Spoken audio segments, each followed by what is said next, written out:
La major part de la població no té problemes per seguir pagant el lloguer, però hi ha una limitació de la pujada del lloguer. Hi ha una limitació del 2%, hi ha una limitació del 2% i durant 2024 una limitació al 3%.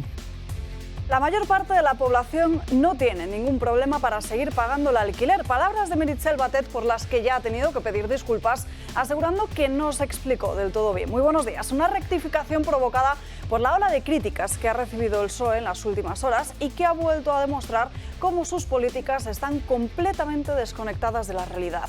Los españoles están condenados a vivir de alquiler ante la imposibilidad de acceder a la compra de una vivienda. Eurostat dibuja un panorama sombrío para los jóvenes, que son los que más complicado lo tienen para encontrar un techo independiente. El 64% de nuestros jóvenes de entre 18 y 34 años en nuestro país siguen viviendo con sus padres. Según Idealista, deben ahorrar durante casi 14 años para poder pagar la entrada de una casa.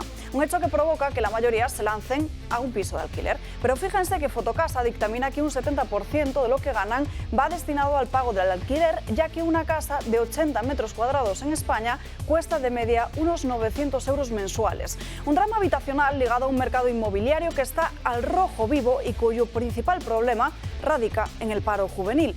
Claro está que si Batet es la política mejor pagada de España, con un sueldo que asciende a más de 214.000 euros y que vive en un palacete muy cerquita del Paseo de La Habana, no perciba como un problema el reto de pagar un alquiler, mientras el resto hacen cálculos para poder llegar a final de mes. La vivienda debe ser uno de los asuntos que centren la pre y la campaña electoral para conocer qué es lo que proponen los diferentes partidos políticos. Sin embargo, hay quienes prefieren una pelea cara a cara por definir el sanchismo y por la vuelta al viejo bipartidismo, demostrando que todavía no han entendido nada. Como Nadia Calviño, que dice que ir al supermercado es mucho más barato, o Pedro Sánchez asegurando que la economía va como una moto. Elitismo político en estado puro.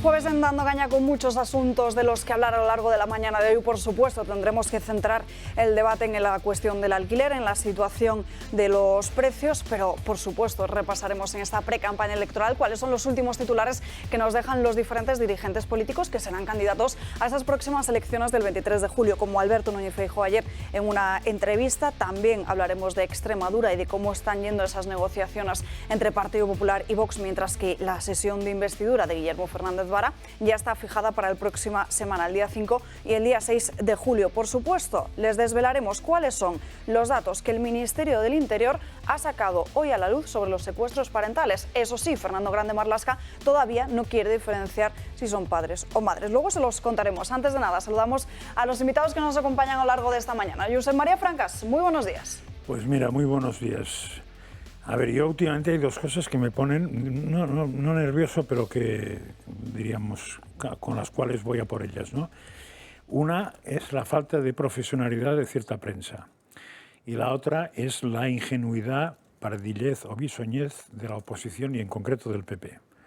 Sobre la primera, hoy me asombra que después de haber visto tantos debates sobre el tema de las banderas LGTBI, que sí, que no, que nada, no he encontrado ningún sitio, ninguno, probablemente lo habrá hecho alguien, pero ningún comentarista que haya dicho que la legalidad, en teoría, impide o está en no poner una bandera distinta que las institucionales en los edificios Pero oficiales. estás en el sitio correcto, porque aquí sí lo vamos a contar. Sí, pero en ningún sitio, O sea, el argumento es que quieren quitar derechos, que quieren poner derechos, que no sé qué, pero ningún sitio dice eso, ni siquiera los que lo han quitado, o sea que es una cosa bastante insólita.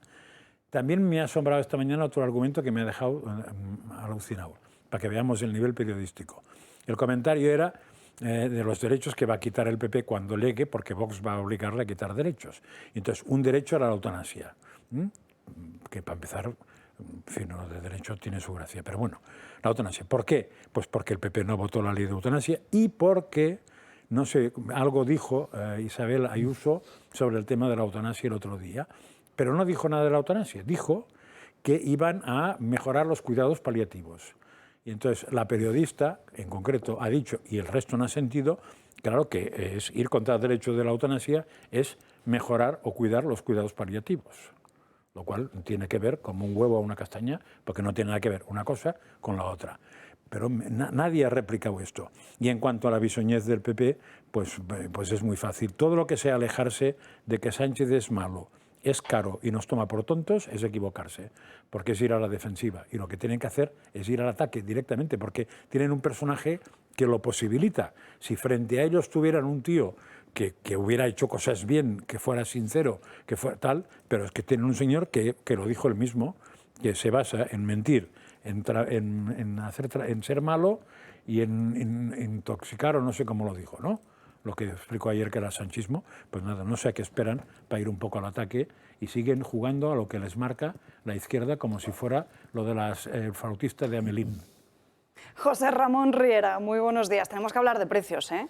Sí, deberíamos de hablar del IPC. No sé si quieres que hablemos ya. Vamos a ver. Yo, para el tema del IPC, me he hecho hoy un francas, con todo el respeto del mundo, y me he leído toda la prensa económica que decía, y todos han cogido la nota de prensa del INE y se la han clavado. Claro. Es decir, los precios, el IPC, primer país de Europa que está por debajo del 2%. Bien. Claro.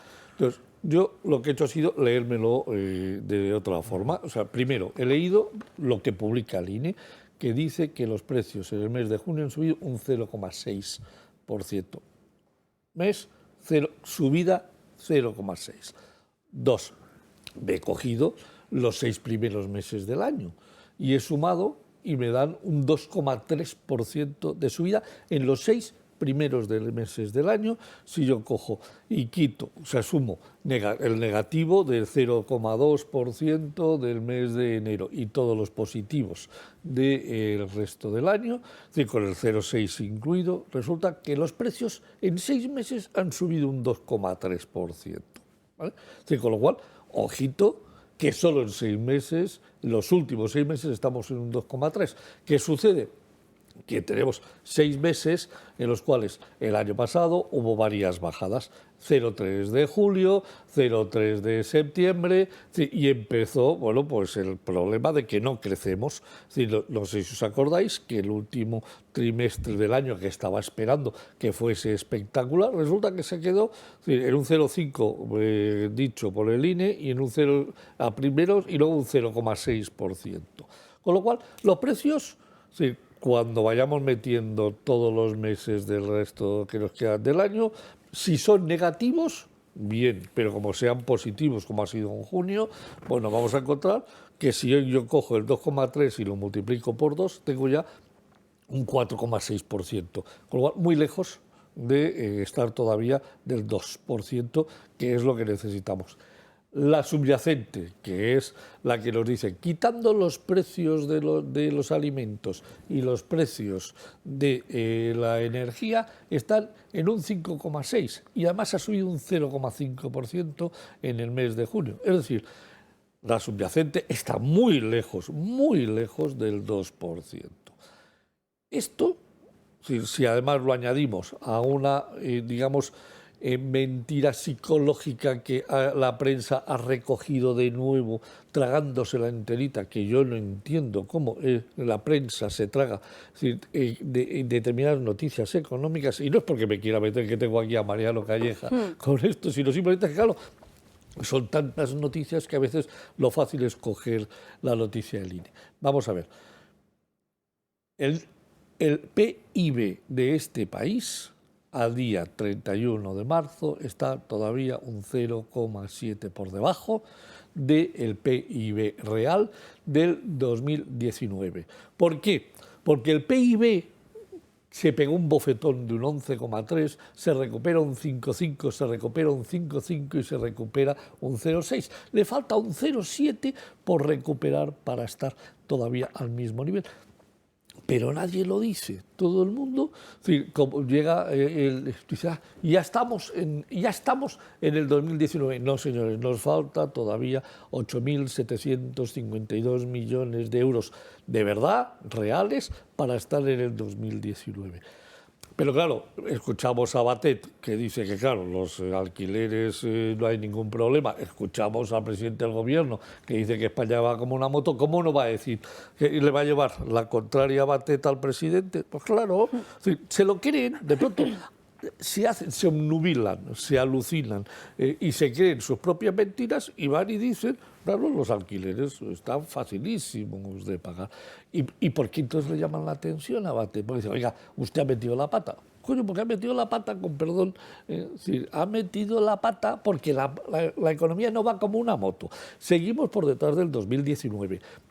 Hemos necesitado endeudarnos, y lo veremos dentro de nada, en 360.000 millones de euros a 30 de junio.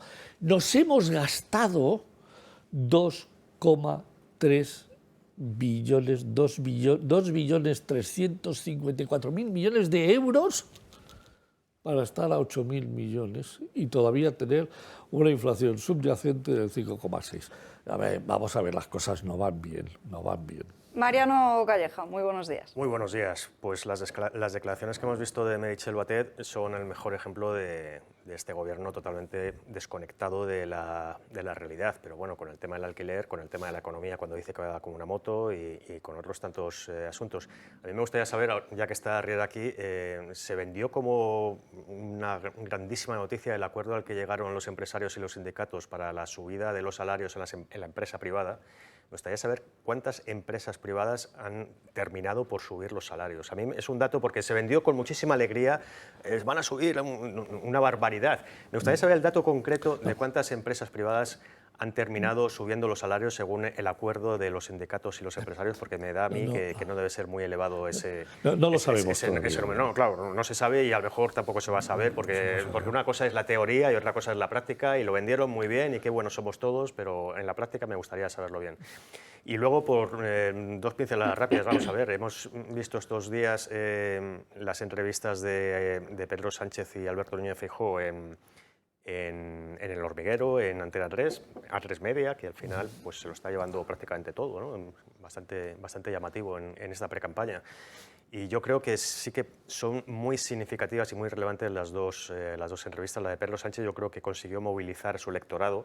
Yo creo que los bloques están muy definidos en España electoralmente, ¿no? Pero lo que consiguió Sánchez seguramente fue movilizar un electorado que estaba bastante paradito por cuestiones obvias, y lo que consiguió Feijóo pues, fue afianzar también su proyecto. Es decir, yo creo que Feijóo no metió la pata ayer en grandes cosas, lo cual pues es ya un acierto en sí mismo con todo lo que estamos... Feijóo también es experto en no meterse en muchos charcos. Sí, es experto, pero a veces resbala, ¿no? Pero ayer consiguió no resbalar demasiado. Bueno, resbaló un poco con el precio de las naranjas. Sí, pero sí, no, eso si quieres lo podemos ver luego porque no tanto. Que... Se le está achacando que dijo que el precio de la naranja estaba a 12 céntimos. A 0,12 céntimos. Cuando está a €1 y pico. El problema es que él dice, que esas palabras sí que es cierto que se han sacado un poquito de contexto, porque dice, he visto un anuncio que dice que el precio de las naranjas cuestan más que una bolsa de plástico. Lo que se llevan de origen. Es que exacto. Lo que se llevan de origen. No se explicó lo que se llevan de origen. Le dieron el dato de 0,12 euros. Pero es que hay carteles que se han publicado en Twitter de los agricultores denunciando eso. 0,12 nos llevamos por kilo de naranja cuando una bolsa de plástico cuesta 0,15. O sea que ahí Yolanda Díaz, que yo creo que ha sido la primera que lo denunció en Twitter, yo creo que se ha equivocado bastante. Me llamó mucho la atención también la definición que hizo Sánchez una vez más de lo que es mentir y no mentir, lo cual me parece que tiene una cara dura, que es que ya no cabe en la pantalla de televisión la cara dura de este presidente del gobierno, pero es que es alucinante. Es decir, cualquiera que lo escuche con detenimiento y lo piense dice, pero ¿qué está diciendo este hombre, no? Y luego un apunte rápido, porque imagino que luego entraremos más a detalle, pero respecto a las banderas, es verdad que en los edificios públicos tienen que estar las banderas oficiales, porque además así lo marca la ley, pero echa la ley, echa la trampa. Yo viniendo hacia aquí, pasando por nuevos ministerios, en el ministerio, yo no sé si es el de Fomento. Nuevos ministerios. Sí, es, aquí, ¿no? Bueno, pues ha puesto 2 lonas, o sea, no son banderas, pero son 2 lonas bastante visibles, evidentemente, en las fachadas, una lateral y otra frontal, con la bandera LGTBI. Está interior, transición ecológica y trabajo. Pues ha puesto 2 lonas, es decir, no son banderas, pero ponen las lonas. Eso es lo que están haciendo para sortear la ley sin que se En fin, ya que empezáis con este... Sí, ¿Os acordáis de un presidente del gobierno catalán que tuvo que dimitir y se inhabilitó por no querer quitar una bandera? Quim Torra. Quim Torra, ¿no? Entonces, claro, es curioso que en este caso incluso hubo una sentencia judicial, le hicieron dimitir. Tuvo que dejar de ser presidente de la Generalitat por poner una bandera donde no tocaba. Si en vez de poner la bandera de Cataluña, o no sé cuál ponía, la estelada, o no sé qué puñete ponía, poner la LGTBI, supongo que nadie hubiera protestado. Y era el mismo concepto jurídico. A eso me refería yo cuando he dicho falta de profesionalidad de los medios. Ya que ya ha salido en la mesa la entrevista que dio ayer Alberto Núñez Feijóo en El Hormiguero, vamos a repasar cuáles son algunos de esos titulares. Bueno, ya han escuchado a Alberto Núñez Feijóo pronunciándose a favor del aborto. Es cierto que se enredó un poco con la ley trans y también con la cuestión de la eutanasia. Julia Ariza, muy buenos días. Joder, he venido en buen momento, ¿eh? He llegado... ¿Lo que te gusta? A tiempo. He llegado a tiempo. Bueno, bien. Es que Feijóo es un hombre inteligente. Además sabe que aquí tiene un problema. En los temas ideológicos, antropológicos de fondo tiene un problema. Problema gordo. Porque además yo creo que él... no sé qué piensa en el fondo, porque es gallego, ¿no? Y con un gallego es complicado saber qué es lo que piensa en el fondo, ¿no? Pero si yo le preguntara a Feijóo, ¿qué prefiere, Alberto? ¿Prefiere usted defender el derecho a vivir del niño o el derecho a matar de la madre? Porque, claro, en el tema del aborto, si vamos a debatir sobre el asunto, lo primero que tenemos que hacer es identificar muy bien el debate. Y para eso, si debatimos sobre el aborto, primero tendremos que identificar muy bien qué es un aborto. No una interrupción, como dice él, voluntaria del embarazo. No. ¿Qué es un aborto? Si identificamos bien qué es un aborto y nos ponemos de acuerdo, y para eso no hace falta más que la biología y la ciencia, con eso sería suficiente, porque no tenemos que hacer filosofía, ni política, ni sociología sobre eso, sino simplemente tenemos que preguntarle a la ciencia qué es lo que hay en el vientre de la madre, cuándo se puede escuchar el latido del corazón del niño, que está a partir de las 8 semanas, que por cierto son 6, porque ya sabéis que en el embarazo siempre hay 2 semanas más, las mujeres lo sabéis y muchos padres también, ¿no? Entonces, una vez que se identifica qué es eso de un aborto, lo que tienes que hacer, desde mi punto de vista, es manifestarte en torno a lo que un gobierno puede hacer sobre esa realidad que es matar a un ser humano que está en crecimiento. Si no centras eso, el debate es puro nominalismo, es un teatro, es una performance, ¿no? En la que un tío de extrema izquierda le trata de arrinconar a un tío de teórica derecha diciéndole, ¿y si una menor se queda embarazada y quiere abortar, pero los padres no la dejan? Siempre en esa casuística de último término, ¿no? Esa casuística del final, ¿no? En la que, por supuesto, no te estás preguntando cómo es que la niña se ha quedado embarazada, ¿no? El gran fracaso de los padres que no la han educado correctamente, el gran fracaso del sistema educativo que no le ha explicado qué es eso de hacer las cosas que te llevan a que te quedes embarazada, el fracaso del sistema político que tiene todos los medios de comunicación a su alcance y que puede explicar también cómo hace con tantas cosas a través de las televisiones o de los medios, qué es eso de quedarse embarazada, cómo se queda una embarazada, qué es eso de un aborto, cómo se aborta, qué pasa cuando abortas, qué pasa después de abortar. Toda esa información que podría estar en la pregunta de un periodista que quisiera de verdad ir a la verdad del asunto, no hacer una pura manipulación y ponerle contra las cuerdas a alguien que no se va a atrever porque Feijóo quiere votos. Yo no quiero votos. Yo quiero la verdad. Yo quiero el cambio antropológico. Yo quiero que la gente sepa lo que hay y lo que es. Feijóo quiere votos, yo lo entiendo. Y hace un discurso, construye un discurso para conseguir votos. ¿Qué pasa cuando haces un discurso desde una atalaya como la que tiene el que puede ser presidente del gobierno para obtener votos. ¿Qué pasa cuando haces eso? Que vas a tener más abortos. No menos abortos. Por eso a Feijóo hay que preguntarle, ¿usted quiere que haya más abortos o menos abortos? No, yo quiero menos abortos. Seguro que te dice que sí, aunque sea gallego. ¿Y por qué? ¿Y por qué, Riquiño? ¿Por qué quieres menos abortos? Es decir, podemos tener una entrevista con Feijóo y hacerle todas estas preguntas. También podemos preguntarle, oye, Feijóo, Alberto, una pregunta, mira. ¿Qué hacemos con el padre? ¿El padre qué hacemos? Porque el niño tiene padre. ¿Qué hacemos con él? ¿Pinta algo en la decisión sobre abortar o no abortar? ¿O no pinta nada? ¿Tiene algún derecho el padre? Defendemos solo el derecho de la madre a matar al niño, que eso es un aborto. No defendemos el derecho a vivir del niño. Cuando le pregunta el periodista, le dice, vas a truncar toda una perspectiva vital de la menor que se ha quedado embarazada, haciendo que no pueda abortar y forzándole a que tenga el niño. ¿Vas a forzar, le pregunto yo al periodista, que toda esa trayectoria vital que tiene el niño que todavía no ha nacido y que va a nacer, vas a quitársela? Vas a robarle todas, no ya la de 16 años, que al menos ya ha vivido 16. No, tú se la vas a robar antes. Le vas a dejar sin trayectoria vital, pero eso no importa. No importa porque tu secta, porque tu ideología, porque tu pensamiento, que consiste en despreciar la ciencia y despreciar la biología y despreciar la realidad y despreciar la medicina, que te dice que esa madre va a pasarlo fatal después, despreciando todo eso. Además, me obligas a pagártelo yo.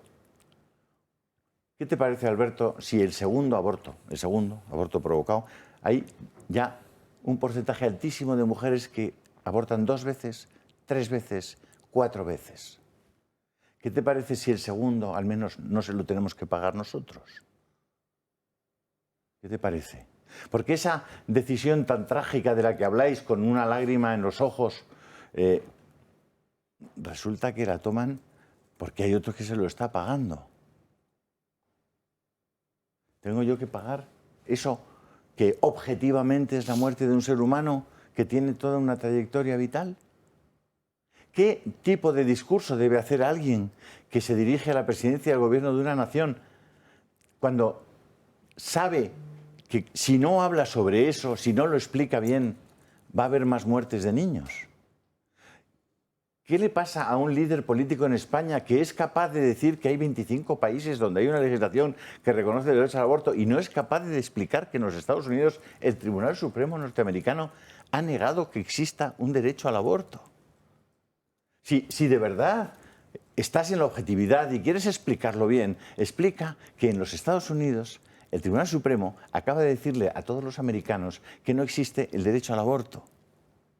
Explica por qué tu partido, el Partido Popular, que presentó un recurso de inconstitucionalidad maravilloso a la ley del aborto, hoy ese partido se ha convertido en un partido que, por boca de su líder, dice que la sentencia del Tribunal Constitucional en la que dice que existe un derecho al aborto y, por tanto, el ser que van a nacer no tiene derechos, le parece bien.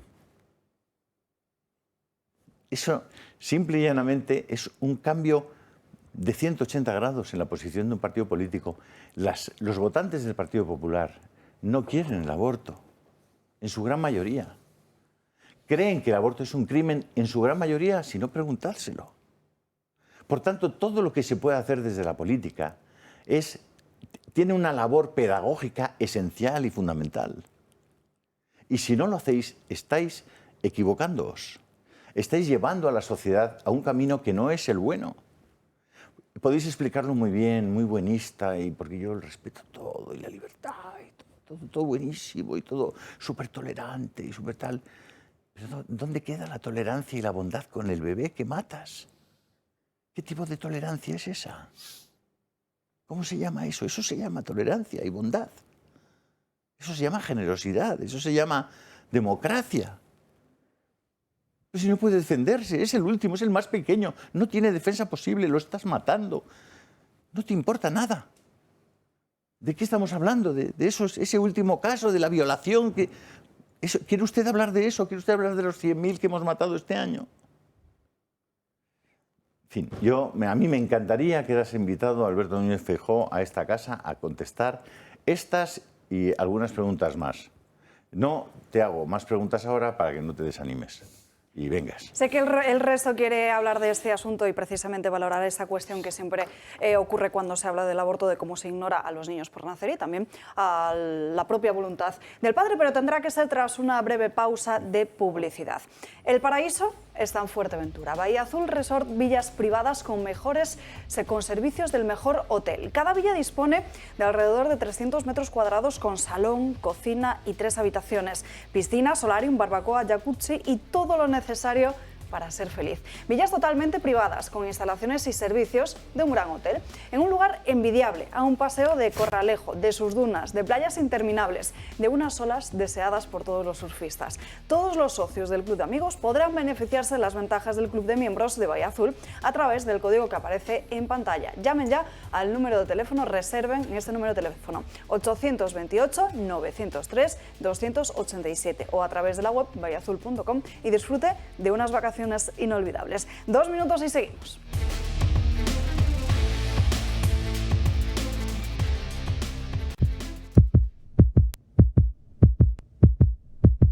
Hola mami, ¿cómo estás? Yo muy bien, gracias a Dios. Hace apenas unos días que llegué a tu barriga. Aquí se está muy bien. No sabes lo contenta que estoy de que tú vas a ser mi mamá. Estoy segura de que voy a ser la niña más feliz del mundo. Hola mami, ya llevo un mes en tu tripa. Mi cuerpecito se empieza a formar y no soy tan guapa como tú. Eso es imposible, pero estoy muy feliz, aunque últimamente estoy un poco preocupada. Hay algo en tu cabeza que no nos deja dormir. ¿No será que te molesto, no, mami?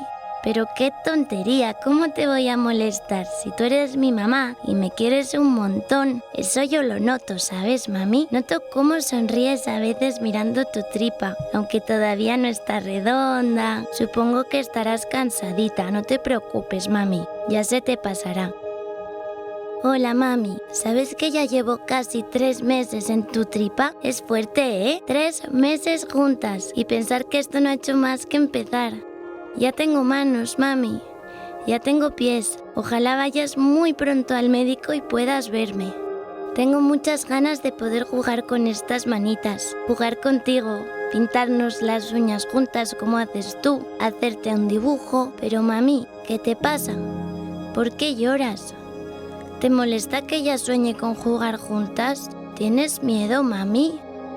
Hola, mami. Por fin llevo 3 meses dentro de ti. Pero no sé por qué estas últimas semanas has llorado mucho. Todas las noches, por las mañanas.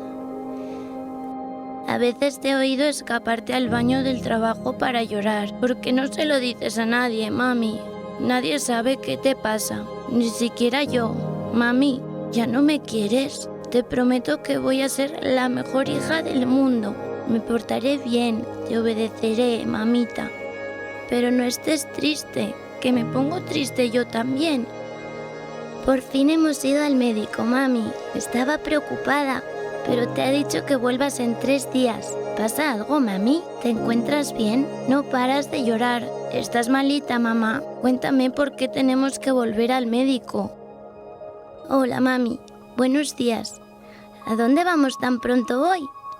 ¿Por qué estás tan preocupada? Mami, tu corazón late muy rápido. Qué divertido, me hace cosquillas. ¿Estás bien, mamá? ¿Por qué te acuestas si no es de noche? ¿Vas a dormir la siesta? Tienes que descansar, mamá. Últimamente te noto muy cansada. Yo también estoy cansada de tanto jugar con mis pies. Son como un juguete nuevo y nunca me quiero dormir. Mamá, no quiero dormir ahora. No te tumbes. Mamá, ¿qué es ese tubito? ¿Qué hace en tu barriga?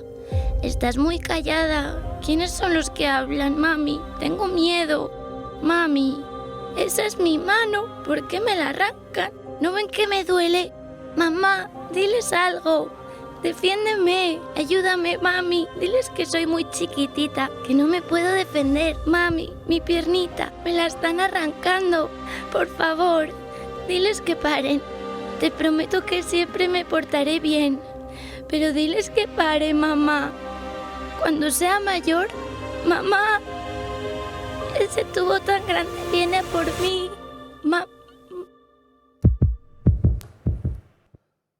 Ese es el inicio del documental Inocentes, un documental que hicimos en esta casa y que pretendía mostrar la realidad del aborto, sobre todo desde ese punto de vista que nunca se tiene en cuenta, que es la historia de los no nacidos. En este mundo de las emociones, tan bonito, ¿no? ¿Cómo vas a interrumpir la trayectoria vital de una niña de 16 años? Que, fíjate, pues nosotros somos buenos, los que están contra el aborto son malos, quieren interrumpir, ¿qué es lo que está diciendo? La trayectoria vital de una niña de 16 años. Y no se conmueven con la trayectoria vital de quien está a punto de nacer. Eso, no se conmueven con que metan unas tijeras dentro y lo maten vivo. Y en muchos casos, escuchando sus lamentos. Eso no les conmueve. ¿Por qué? ¿Por qué? A mí me conmueve la niña de 16 años, sin duda. La ayudaré, haré todo lo posible para que por lo menos entienda que debe ser muy responsable con su vida afectiva, que tiene que tener respeto a su propio cuerpo, cómo tiene que educarse en los valores, cómo tiene que ser su sexualidad. Haré todo lo posible. Si ha cometido ese error y se ha quedado embarazada sin quererlo, haré todo lo posible para que esa niña pueda ser la mejor madre del mundo. Si la naturaleza ha permitido que se quede embarazada, puede tener a la criatura ya está ahí. No tiene responsabilidad sobre la decisión que ha tomado su madre. ¿Qué razón tendría yo para no querer que esa niña sea feliz? Claro, pero ¿cómo voy a poner la felicidad de esa niña, que por cierto no dejará de ser feliz por tener el niño, y todas las que han sido madres lo saben, que cuando han tenido un hijo no solamente no han dejado de ser felices, sino que son las más felices del mundo, tengan la edad que tengan? ¿Y por qué un político no puede hacer este discurso? ¿Por qué no puede explicárselo así? En fin, yo creo, sinceramente, me alegrará mucho que Feijóo, los políticos del Partido Popular, del Partido Socialista, puedan ver estas cosas y puedan extender su gran sensibilidad también hacia los que todavía no han nacido. Porque si no, entonces dudo de que su sensibilidad sea una sensibilidad auténtica. En fin. Se incorpora a nuestra mesa José María Sánchez. Muy buenos días. Hola, buenos días. ¿Te puedo contar una historia de verdad? De verdad. De una joven de 15 años que se queda embarazada, que le toca tomar una decisión de seguir adelante o no, y se dirige a su madre. Y dice su madre, no, ¿cómo vas a abortar, hija mía? Es decir, nosotros somos católicos, sacamos a la niña para adelante, para el bebé. No sabía todavía si era un niño o una niña. Esa niña hoy tiene 19 años, vive en mi casa, y esa señora que tuvo el niño es mi mujer. Bueno, pues habrá que contárselo a Pablo Motos y a Feijóo. Yo, por añadir a todo lo que ha dicho Julia Iza, que estoy totalmente de acuerdo contigo también, me parece un discurso impecable, por referirme a la cuestión del Partido Popular. Es decir, Feijóo ayer en la entrevista insiste en reiteradas ocasiones, ¿no?, que en el PP la opinión mayoritaria es a favor del aborto. Ayer lo dijo también, la opinión mayoritaria en mi partido pues está a favor de la ley del aborto. Bueno, pero es que eso no es verdad. O sea, en el Partido Popular el último congreso ideológico fue en 2017. Fue ahí donde se debatió la ponencia, donde se habló del aborto, de la eutanasia y demás. En el asunto del aborto, lo que se hizo en aquella ponencia ideológica, la última que se debatió y se aprobó dentro del Partido Popular, fue una defensa de la vida. Una defensa de la vida, y se quedaban ahí, una defensa de la vida. En absoluto se habló de nada que tuviera que ver con el aborto, ni muchísimo menos, y todavía menos sobre la ley de plazos. Es decir, ese cambio de postura que ha tenido en concreto el presidente del Partido Popular sobre la ley de plazos, aceptando la ley de plazos de la izquierda, esa ley de plazos no está debatida ni aprobada por el Partido Popular. A mí me gustaría que esto quedase claro también. No es la opinión mayoritaria del PP porque no ha habido un debate en el Partido Popular, no se ha votado, no se ha debatido y por lo tanto no se sabe, no se conoce. Y eso que hay una gran parte de dirigentes populares que así lo están exigiendo. Sí, lo están exigiendo. O sea, en todo caso lo que se sabe es que el Partido Popular está muy dividido y hay muchas voces y además de peso dentro del Partido Popular que se oponen radicalmente a la ley de plazos.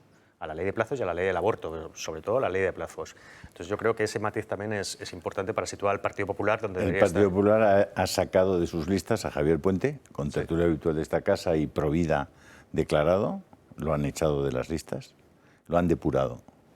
Han depurado a la mayor parte de los diputados que se habían posicionado por el derecho a la vida de los no nacidos. Esos diputados del PP ya no están en el partido, ya no están en las listas del Partido Popular. Ese es un mensaje claro de qué quiere hacer el Partido Popular con los temas de fondo. Luego, si queréis, hablamos de los temas LGTB y la bandera que han puesto en la Puerta de Génova, que también podemos explicar ese asunto. Si os parece, vamos con el asunto de las banderas enseguida, pero antes, Francas. Sí, no, muy rápido porque no quiero estropear lo que ha dicho Julio, con lo cual tampoco voy a matizarlo nada. Lo único que sí añadiré es que eso vamos a peor. No hace muchos años, yo creo que hace muy pocos, las y los proabortistas españoles, que había unos cuantos, siempre empezaban con el argumento con la misma frase: nadie quiere un aborto, nadie quiere un aborto, pero... Y entonces iban al caso extremo y a partir del caso extremo se hablaba de la mujer, tal, pero nadie quiere un aborto. Esa era una frase clarísima que todo el mundo decía. ¿Por qué? Pues porque mayoritariamente la opinión pública no quería un aborto. En aquel momento el PP no tendría ningún problema para decir que no al aborto, y en fin, no hizo más porque no estaba de moda, ¿no?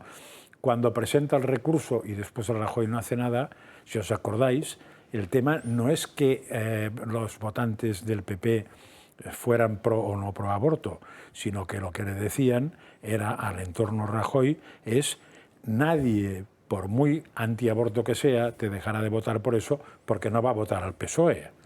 Con lo cual, los tuyos los tienes fijos. Lo que tienes que hacer es ir a por los otros.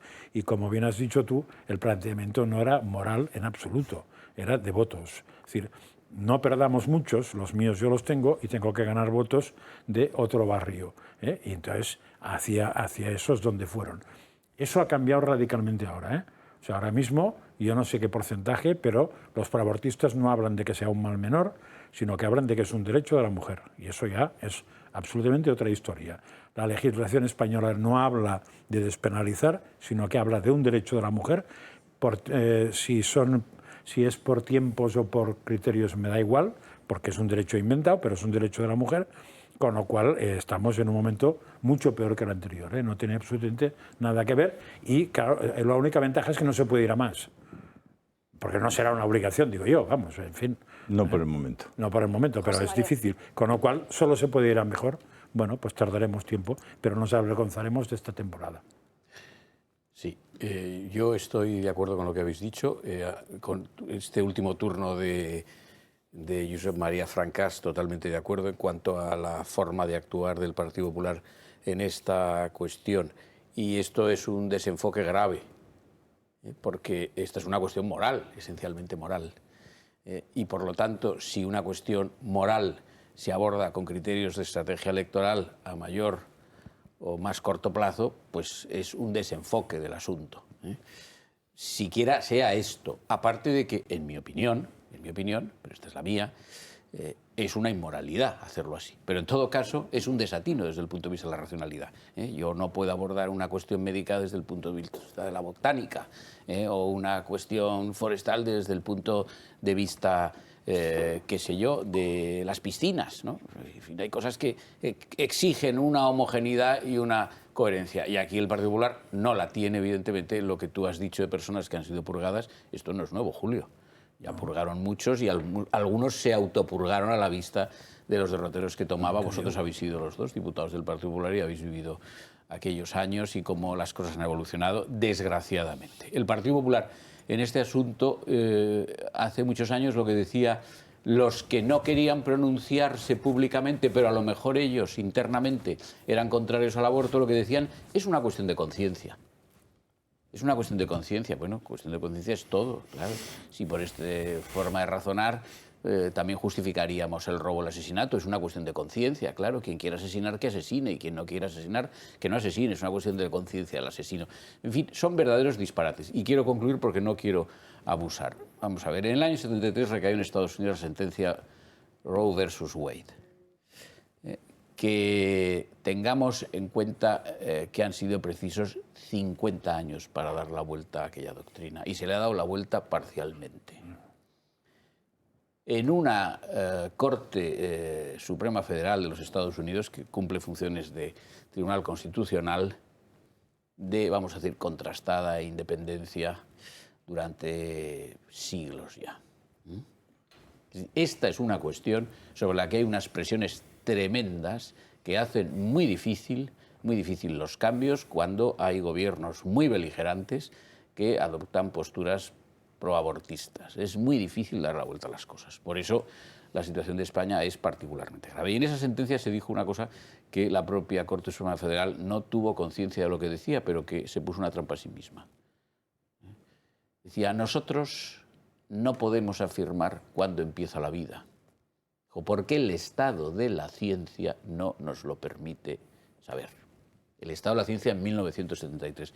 El estado de la ciencia no es el mismo en 2023. Y entre esos años que han transcurrido, en esos años que han transcurrido, ha habido un avance fundamental, que es el de la genética, y en particular el del genoma.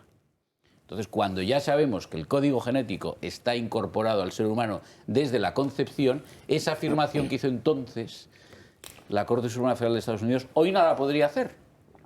Tendría que hacer la contraria. El estado de la ciencia nos permite saber que a día de hoy el código genético es único y exclusivo del sujeto concebido.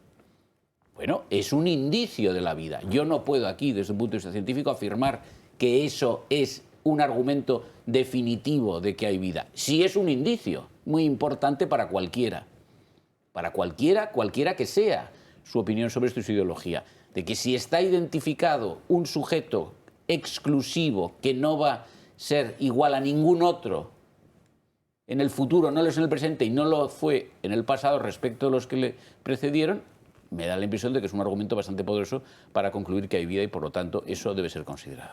Vamos ya con la cuestión de las banderas, porque ha habido mucha polémica con su colocación o no colocación en instituciones públicas. Vamos a ver qué es lo que ha pasado y qué es lo que dice la ley.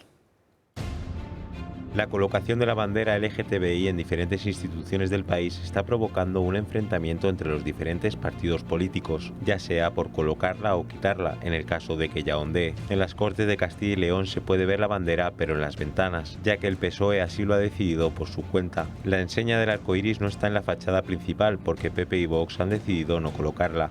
Los socialistas han tomado la decisión. En Valencia, tanto la formación liderada por Pedro Sánchez como Compromís han hecho lo mismo en las ventanas de sus despachos para conmemorar el Día del Orgullo. Estuvo colocada en la fachada principal, pero 2 días después de la constitución del nuevo gobierno, el Partido Popular la retiró. En la delegación del gobierno se desplegó. Pere Aragonés ha decidido poner también la bandera en el balcón del Palacio de la Generalitat, además de una imagen de 2 mujeres besándose, y se puede leer el orgullo más grande. En Baleares, PP y Vox han rechazado colgarla. Mesper Palma les ha acusado de despreciar al colectivo. Pero en este caso, ¿qué dice la ley? La bandera de España deberá ondear en el exterior y ocupar el lugar preferente en el interior de todos los edificios establecimientos de la Administración central, institucional, autonómica, provincial o insular y municipal del Estado. La bandera de España será la única que ondee y se exhiba en las sedes de los órganos constitucionales del Estado y en la de los órganos centrales de la Administración del Estado. En las comunidades autónomas cuyos estatutos reconozcan una bandera propia, esta se utilizará juntamente con la bandera de España en todos los edificios públicos civiles del ámbito territorial de aquella, en los términos de lo dispuesto en el artículo 6º de la presente ley. Incluso hay una sentencia del Tribunal Supremo. Se fija como doctrina que no resulta compatible con el marco constitucional y legal vigente, incluso ocasional, de banderas no oficiales en el exterior de los edificios y espacios públicos, aun cuando las mismas no sustituyan, sino que concurran con la bandera de España y las demás, legal o estatutariamente instituidas. Así queda establecido por la ley. La bandera LGTBI no puede ondear en las instituciones, a pesar del empeño de algunos políticos. Eso es lo que dice la ley, esa ley que, como bien señalaba al principio de este programa, Francas, parece que nadie la recuerda, que lo único que dice es que es la bandera de España y la oficial de cada comunidad autónoma la única que puede ondear en las instituciones. No, y que, repito, llevó a un presidente de la Generalitat a tener que dimitir por saltarse esa ley. Pero ya se ve que se equivocó de bandera. Si en vez de haber puesto la estelada, hubiera puesto la estelada con rayitas de colores y con todo eso, nadie se hubiera atrevido a echarle en cara nada. Pero le costó el cargo. Julio. Estoy cansado también de este tema del orgullo y todas esas cosas. El orgullo yo lo he dejado siempre para las cosas buenas. El orgullo de hacer cosas buenas. El orgullo de ser leal con un amigo. El orgullo de trabajar mucho. El orgullo de ser buena persona, de ser generoso. El orgullo de las cosas buenas, de las virtudes buenas. El orgullo de cosas que tienen muchos problemas, yo me lo planteo. Mira, hay un informe en Estados Unidos, no hay uno, hay varios, los podéis encontrar en Internet, a pesar de que no les gusten leerlos, en los que te explican cómo cuando tienes una vida sexual homosexual y las prácticas homosexuales constantes, tu esperanza de vida es 15 años menor que la de alguien con prácticas heterosexuales. 15 años menor. La diferencia de esperanza de vida entre alguien que fuma y no fuma está entre 10 y 12 años más o menos. Y en algunos casos entre 8 y 12 años. Y en los paquetes de tabaco, no sabéis las fotografías que se ponen. Bueno, sí, las conocéis, ¿no? Esos pulmones destrozados, negros, esos órganos, tal, genera impotencia, genera... En un caso, fumar te produce 10 años menos de esperanza de vida. La práctica sodomita, la práctica homosexual, la práctica contra natura, te produce, según informes de salud norteamericanos de varias universidades americanas, un descenso de esperanza de vida de hasta 15 años. Bueno, no sé yo si lo que hay que hacer es poner la bandera arcoíris en un mundo en el que nadie que yo conozca, ni desprecia a otro por ser homosexual, ni le trata mal, ni lo ningunea, ni lo... Puede haber psicópatas ahí, de todas partes. Hay gente, por ejemplo, que odia a los gordos, a los ancianos, Bueno, sí, hay psicópatas, gente que puede odiar a alguien por ser homosexual, pero es un psicópata. Montar todo este lío con esas escenas en la calle que son simple y llanamente repugnantes, que van contra las ordenanzas municipales, que van contra el pudor y el sentido común mínimo, que escandalizan a los niños, no es aceptable. No es aceptable. Y a mí lo que me parece más preocupante es el silencio de la mayoría de nuevo. El acojonamiento general de la mayoría, que cuando les oyes... Yo venía ahora en un tren y he escuchado una conversación de dos personas. Las cosas que decían sobre el orgullo, bueno, os podéis imaginar. La constante en España es una opinión en la que lo que se manifiesta es que se están pasando con esas provocaciones, con esas procacidades, con esos espectáculos que pretenden que se los paguemos los demás, con esa falta de respeto al resto de los vecinos y de los ciudadanos. Pero nadie se atreve. Nadie se atreve. Estáis acojonados. Y es una pena, porque vuestros hijos verán que estáis acojonados y quizás ellos un día os digan: fuisteis unos cobardes, porque no fuisteis capaces de defender vuestras ideas, ni de decirlas en voz alta, por si os despreciaban, porque a ese sí, al que defienda unas ideas contrarias al orgullo, a ese sí que le van a hacer de todo, no al homosexual, no, al que defienda ideas contrarias al orgullo y a esas manifestaciones, a ese lo van a cancelar. Y ahora se llama así cuando te matan civilmente. A ese sí lo van a cancelar. Pusiste una foto en tu La opinión Telegram que del era muy resto de la clara. mesa tendrá que ser tras una breve pausa de publicidad. ¿Sabías que a partir de los 25 años el colágeno cae un 1% cada año? A partir de los 40 su producción se reduce a la mitad y es muy importante suplementarse. No solo por la flacidez y la pérdida de volumen, sino también para el mantenimiento de huesos, músculos y articulaciones. El colágeno de Q77 Plus contiene colágeno hidrolizado de máxima calidad junto a ácido hialurónico y el exclusivo factor 77 para un efecto antienvejecimiento.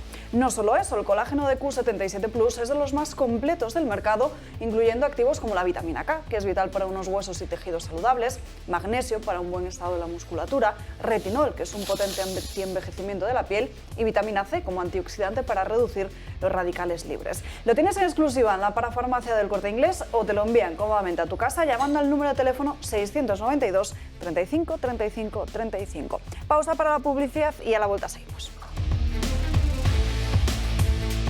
1:00 de la tarde, vamos a seguir hablando ahora durante estos próximos minutos de la cuestión del orgullo LGTBI que se celebra esta semana. Ayer, como saben, fue su Día Internacional y hay también otras cuestiones que tenemos que comentarles. Recordan el otro día que les mencionamos el caso de Ana Peleteiro, que concedía una entrevista en el diario El País y fue muy polémica porque dijo que las mujeres trans no deberían competir con ella, que es mujer biológica. Bueno, pues las redes se han lanzado contra ella y ha emitido un comunicado. Llama bastante la atención porque Ana Peleteiro defiende que las personas trans puedan serlo, que tengan los mismos derechos, pero competiciones que le afecten directamente a ella no. Dice, no significa que a las mujeres trans o que no quiera que se regule su situación, pero nunca estaré a favor de que para eso ocurra las mujeres tengamos que competir contra personas que genéticamente son superiores a nosotras. Esto es lo que dice Ana Peleteiro y fíjense lo que publica hoy el diario El País, que desde hace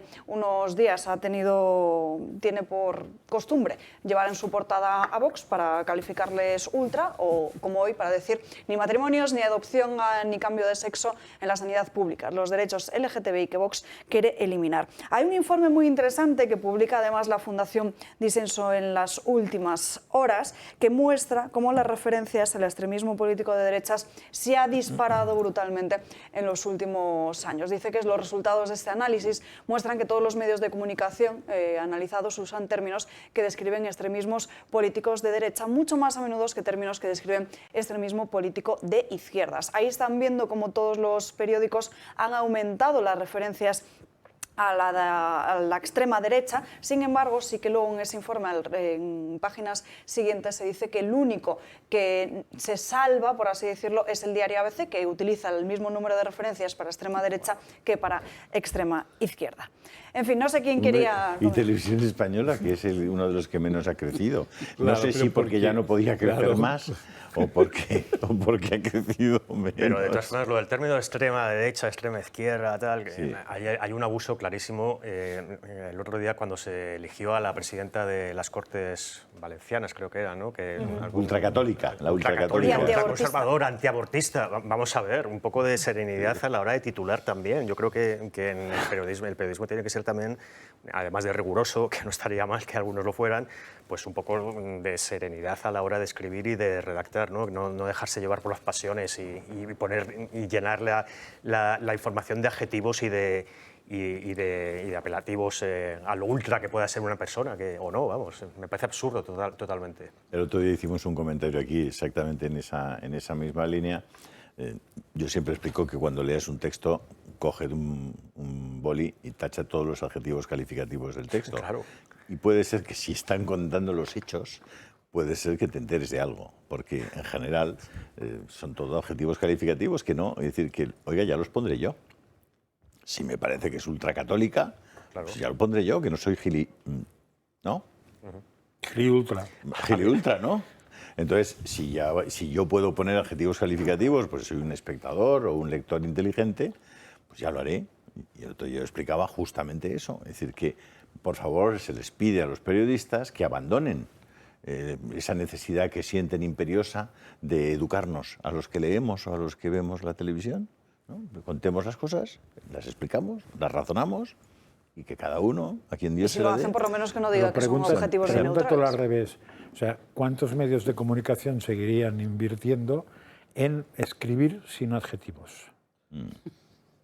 parece que ninguno, o casi ninguno. Bueno, pero porque lo que les interesa son justo los adjetivos. Los adjetivos sobran en una información. Los adjetivos sobran en una información, eso es de primero de periodismo. O sea, eso es así. Algunos abusan hasta en los titulares, como lo hemos visto, pero la manera más clara de ver el abuso es llevarlo al lado contrario. Es decir, cuando se eligió a Meritxell Batet presidenta del Congreso, que les hubiera parecido a algunos que se pusiera la abortista Meritxell Batet y la ultraizquierdista o lo que sea.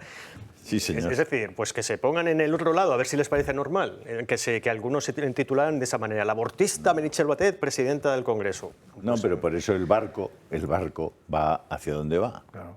El barco tiene un rumbo. Claro. Y los que podrían hacer que virara un poquito, ya sabéis que los barcos cuanto más grandes son, cambiar el rumbo cuesta más tiempo, ¿no? Es decir, que tienes que hacerlo desde antes, porque si no te vas directo contra el faro y te pegas una galleta.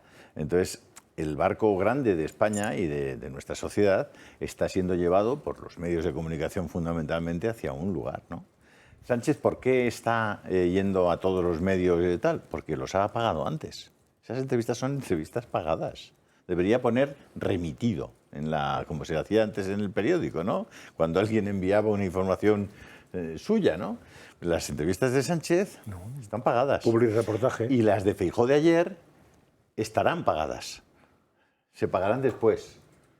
Es decir, que los medios hoy saben que tienen que devolver las entrevistas a quien ya las ha pagado y tienen que anticipar entrevistas a quienes creen que se las va a pagar después. Eso es exactamente lo que está pasando con las entrevistas. Lo digo también, no hay calificativos a eso. Las han pagado, es un hecho, o sea, incontrovertible.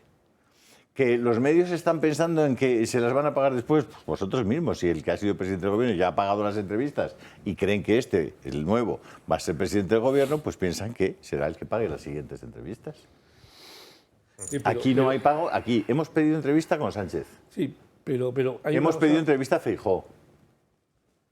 ¿Y la respuesta? No hay respuesta. No hay respuesta. Bueno. No hay ni respuesta. Es que no somos nada. No somos nada, señor, no somos nada. Hombre, somos de los pocos medios en los que evitamos precisamente calificar de extrema izquierda al Partido Comunista y de extrema derecha a Vox, porque no creemos en las extremas. Es decir, Vox es un partido constitucional, con todos sus derechos, y el comunismo... Habría que revisar si es un partido constitucional, pero yo tengo enormes dudas del constitucionalismo de un partido como Vox y mucho más de los independentistas catalanes y mucho más de los asesinos de Bildu, ¿no? Pero aquí no se califica, es decir, se da libertad de opinión a todos los que venimos para que digamos lo que nos dé la gana, es decir, siempre con un respeto hacia los demás. Ahora, reconóceme, José Ramón, que si viniera José Ramón Riera a ser entrevistado a esta casa, deberíais comprar palomitas para ver la entrevista. Si viniera quién? Sánchez. Hombre, has dicho Riera. Es que has dicho reconoce Riera que si viniera Sánchez aquí a hacer una entrevista, nuestros espectadores deberían comprar un bote así de palomitas. Aquí lo tiene fácil porque no hay público. Podría haber público, sería una idea, ¿eh? Poner público, ¿por qué no? Que hay gente público. No sé si no hacemos trampas. A ver, normalmente el público lo trae él, o sea que tampoco os preocupéis. Sí, bueno, ha sido descarado, lo de la entrevista del hormiguero fue absolutamente descarado, de esos aplausos al presidente, vamos, que no se han oído en los 5 años que lleva en el gobierno, no se han escuchado esos aplausos en la calle en la vida. Vamos a ver, los 30 ciudadanos españoles dispuestos a aplaudir a Sánchez estaban en el hormiguero esa noche, porque todos los demás que están fuera están dispuestos a tirarle huevos, tomates... Que cortaron la calle entera, ¿eh? Claro. Y ya decir, ¿quién te bote chapote? Sí, lo hacen, pero esa vez también lo hicieron. Eso lo han hecho, según qué artistas venían, lo han hecho siempre, pero también lo hicieron con Pedro Sánchez. De todos modos, hay una cosa muy interesante, ¿no? Tampoco nos engañemos, ¿eh? O sea, él hace eso, obliga a meter su público, me dijeron más de 15 policías o por ahí de Moncloa, etcétera, pero la cadena aceptó perfectamente, ¿eh? Con lo cual, que están pagados. Ya, pero la cadena pero que le quede claro a la gente que estas cosas funcionan. ¿Sabes lo que dicen en Aragón? ¿Sabes lo que dicen en Aragón? Bueno, dicen muchas cosas. El sentido común del pueblo. Con perricas caramelos. Pues eso. Pues caramelos. Con perricas caramelos. Pero que la gente lo sepa. Julio Ariza, José María Francas, ya. José Ramón Riera, no, José María Sánchez o Mariano Calleja. ¿Quién es su tertuliano favorito? Que nos quedan 2 días del mes de junio. ¿Quién va a ser? Frankie. Nos quedan 2 días del mes de junio. Hay que desbancar a Francas del Trono porque ya fue escogido el mes pasado, ya tuvo su premio y ahora queremos darle un detalle a otro de sus tertulianos favoritos. Para votar, simplemente, ya lo saben, enviando un mensaje de texto con el nombre o el apellido al 28088. Además, con ese mensaje de texto podrán ayudar a esta casa, porque como han visto, hemos sido la única cadena de televisión, el único medio de comunicación que les ha contado otra visión de lo que está pasando esta semana, de cómo el orgullo, se lo decía ayer, se ha convertido en soberbia. Tan solo por salirnos de esa línea y defender lo mismo que ustedes piensan, apóyennos con ese mensaje de texto y además escojan su tertuliano favorito. Una pregunta, Alba. En YouTube estamos emitiendo en directo. Sí, siempre. ¿Se puede poner la encuesta en YouTube para ver el tertuliano favorito en YouTube? Yo creo que sí, lo podemos hacer. Vale, segunda cuestión. Pero te vamos a quitar a ti para que no ganes. Me parece genial. En Telegram podéis poner, he puesto ya, el teléfono al que podéis enviar mensajes al Dando Caña, para que podamos rotularlos y pasarlos. Tenéis el número de teléfono en el Telegram, ¿vale? Es Julio Ariza el Toro, ya sabéis cuál es, ¿vale? Ahí es donde van a encontrar siempre ese número de teléfono para enviar sus mensajes de Telegram. Por cierto, hoy es 29 de junio. Publica nuestra página web El Toro Televisión, como hoy ya se terminan en su mayoría esas llamadas de spam tan molestas que muchas veces recibimos de diferentes compañías de teléfono, compañías energéticas. Bueno, pueden leer toda la información en nuestra página web, eltorotv.com, y además estamos investigando otro asunto que también lo recogía ayer Voz Populi, porque hay varios espectadores, también socios del Club de Amigos, que nos están alertando de que en los últimos días están recibiendo una llamada, que es una grabación, que les dice la mayoría de los destinatarios de esa llamada son pensionistas. Se les dice, te han subido la pensión, el Partido Socialista ha sido quien lo ha hecho, y terminaba diciendo, como ya sabes a quién votar el próximo 23 de julio. De momento tenemos varios testimonios de espectadores que así nos lo han ido contando. Voz Populi también se hacía ayer eco de esta información. En cuanto sepamos un poquito más, lo iremos contando. Bueno, vamos con más datos. Hoy hemos conocido las cifras, las ha publicado el Ministerio de Interior, de los secuestros parentales.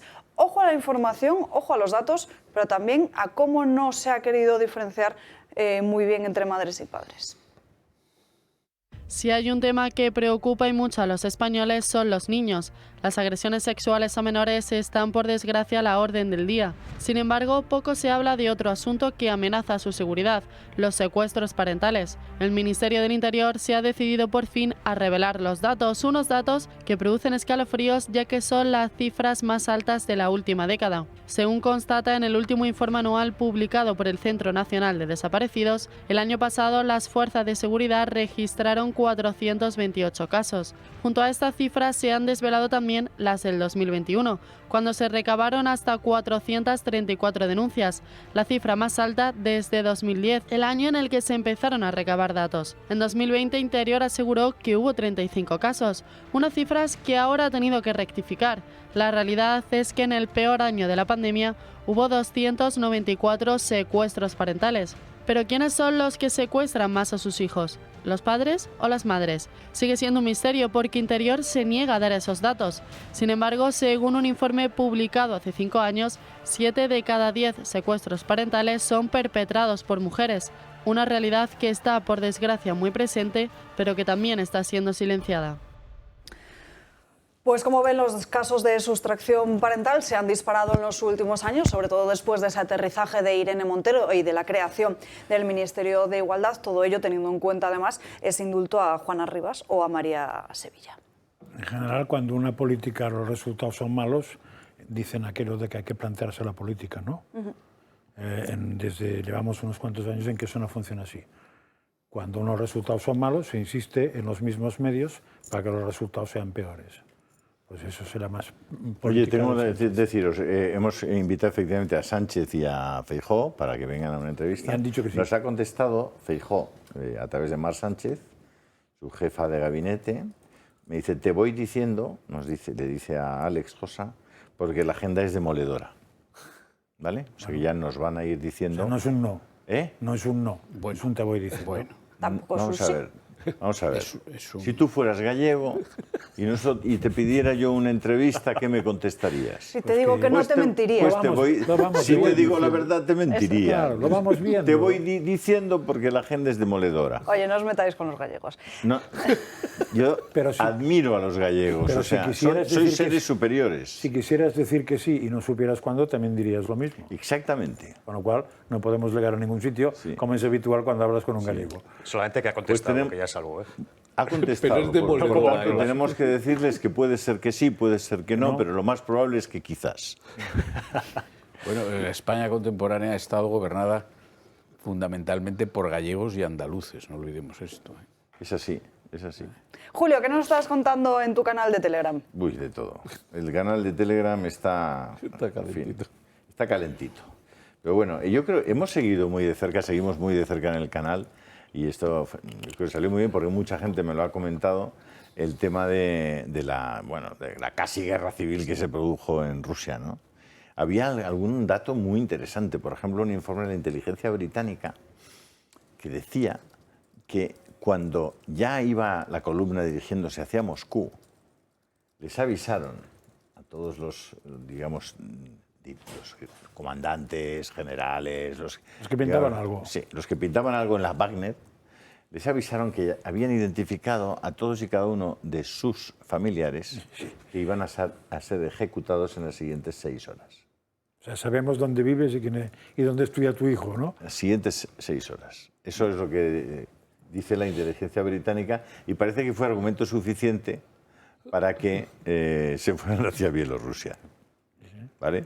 Pero bueno, cosas como esas y algunos... vamos a ver, tenemos, por daros la última información, ¿no? Hay un vídeo muy interesante de Albert Castillón que explica por qué hay un veto a Santi Abascal en El Hormiguero. Y por qué han llevado a uno, han llevado a otro, pero al tercer partido, que tiene 52 escaños y que no está tan lejos de los que tuvo el Partido Popular, que son 30 más, ¿no? Los que tuvo el Partido Popular. Santi Abascal no va al Hormiguero ni es recibido con... Cuando tuvo el récord de audiencia. El tercero más visto, bueno, después de Isabel ese es un dato que Pantoja tenéis en el Telegram, que es la audiencia del Hormiguero, que vale la pena, no sé si lo habéis comentado. ¿Lo habéis comentado? No. El dato de la audiencia es muy interesante.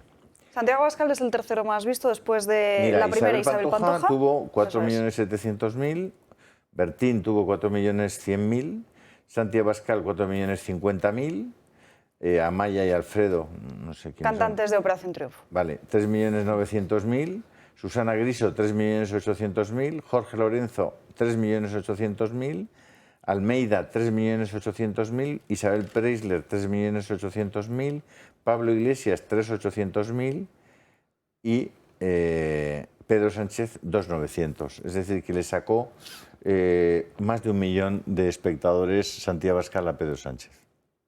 Ya se ve que 3.800.000 debe ser la media.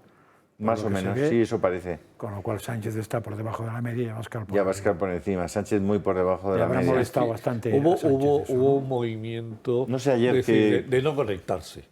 Es decir, hubo también un movimiento por las redes de...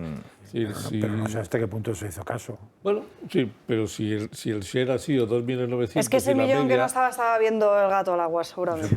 De todos modos, os voy a dar un dato antes. Entre otros. Antes de marcharme, dejadme que os dé un dato interesante, ¿vale? Y distinto. Interesante, por eso. Sí, creo que también lo podéis ver en el Telegram. Que sea interesante. Datos de españoles residentes en el extranjero ahora mismo no se corresponden con el voto CERA, ya emitido a la luz de los datos vertidos por Electomania. Dice lo siguiente: en Cuba hay 158.000 españoles, han votado ya en estas elecciones 115.700. Han votado el 73% de esos que dicen ser españoles en Cuba. En Alemania hay 178.000, 20.000 más que en Cuba, y han votado 38.000, es decir, el 22%. Es decir, en un país comunista han votado el 73%, en un país occidental, de la Unión Europea, han votado el 22%. Lo digo para que os vayáis poniendo las pilas, también vosotros.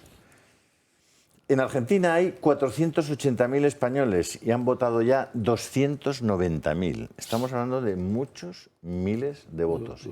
Han votado 290.000. En Venezuela hay 140, otro país también democrático, 140.000 españoles. Ya han votado 101.000. De 140.000 han votado 101.000.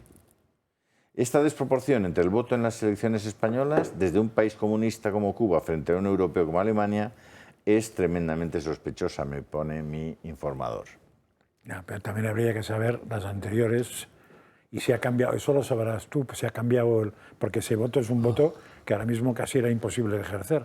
De hecho, había problemas. ¿Alguien nos puede dar información sobre cuántos españoles votaron en las anteriores elecciones generales en Cuba, en Venezuela y en Argentina? ¿Tú nos lo podrías dar? Sí, pero no ahora, pero sí, sí, te lo pues muy interesante si nos lo das, ¿vale? Porque ahí sí que podremos establecer algún tipo de ¿Y en qué ha cambiado relación. el voto? ¿En qué ha cambiado cómo hacerlo? Porque era tan complicado que había una queja de que nadie podía votar. Vamos a investigarlo y mañana se lo contamos. Por cierto, que preguntabas el dato de audiencia de Feijóo ayer. 3.779.000 personas, perdón. Menos que Sánchez. Menos que Sánchez. No más. Sánchez. No más. No, Sánchez fue 2.800.000, 900. No, hijos, no. Es que ese dato es de la pasada entrevista que concedió Pedro Sánchez al Hormiguero hace 5 o 6 años. No es el dato real de esta semana. No, Ese de Pedro Sánchez es una comparativa de la entrevista pasada, no es de ahora. Ah, pues salió ayer. ¿Y cuánto estuvo 3.800.000 tuvo Sánchez. También, con la media. Bueno, eso es lo que vamos a aclararlo para que nuestra gente no se... Tú has dicho 2.900.000. A ver, los 10 programas con más audiencia del Hormiguero... 2,9 Sánchez. Pues eso. 2,9. Pues eso. ¿Y cuántos ha tenido Feijóo? Pues 3,79. 3 y pico. Ah, 3,079. Son más que 2,9. No, sí. Entonces ha tenido 100.000 más que Sánchez, 150.000. Cohetes, pero bueno. Y ha tenido 1 millón menos que Abascal. Sí. Pues eso. Que no tendrá opción de revalidar su mayoría. No, porque no le van a dejar. Claro, no fuera caso que la revalida. Claro. Julia Pues Ariza, bueno. gracias por acompañarnos en esta mesa. Te seguimos en Yo el no me canal de quiero ir, Telegram. hombre. Julia Ariza, No, el Toro ya, me pero voy. me quedan 40 minutos y muchas cosas. Estamos en ¿Tienes plena algo? ola de calor. Parece que está Quédate. remitiendo ya, que las temperaturas se van a notar un poquito más fresquitas en los próximos días, aunque España se ha convertido en un horno y hay muchos sitios que lo están pasando verdaderamente mal. Sobre todo se pasa peor cuando hay muchas familias que no ponen el aire acondicionado para que no se dispare la factura de la luz. Bueno, pues hemos preparado una serie de consejos para poder ahorrar en esta ola de calor. Pues sí, con este calor seguro que a muchos de ustedes les ha costado un poquito más dormir y habrán pensado, ¿qué es mejor? ¿Unas horas de aire acondicionado o ventiladores durante toda la noche? Pues vamos a darles unos trucos económicos para días como estos o para cuando vengan otras olas de calor. Empezamos por lo facilito, con una guía práctica. Lo primero de todo es bajar las persianas durante el día para ventilar mejor la casa de noche y de madrugada y que entre un poquito más el fresquito. Si ponen el aire, ojo con la temperatura, la adecuada para la salud está entre los 24 y los 26 grados, porque cada grado más que bajemos, la factura sube, ojo, un 10%, ya lo ven. Y si lo mantenemos puesto más de 6 horas, mucho cuidado, pues se puede duplicar el coste. Y por último, pero no menos importante, apagarlo y encenderlo todo el rato, tener el mandito en la mano, no ayuda a nada. Puede provocar picos de consumo. Por cierto, los expertos recomiendan que usemos también los ventiladores. Pues vamos a consumir una décima parte. Un dato que les va a asombrar. Consumen lo mismo 10 y 20 ventiladores que tan solo un aparato de aire acondicionado. Sí, así que piénsenlo bien.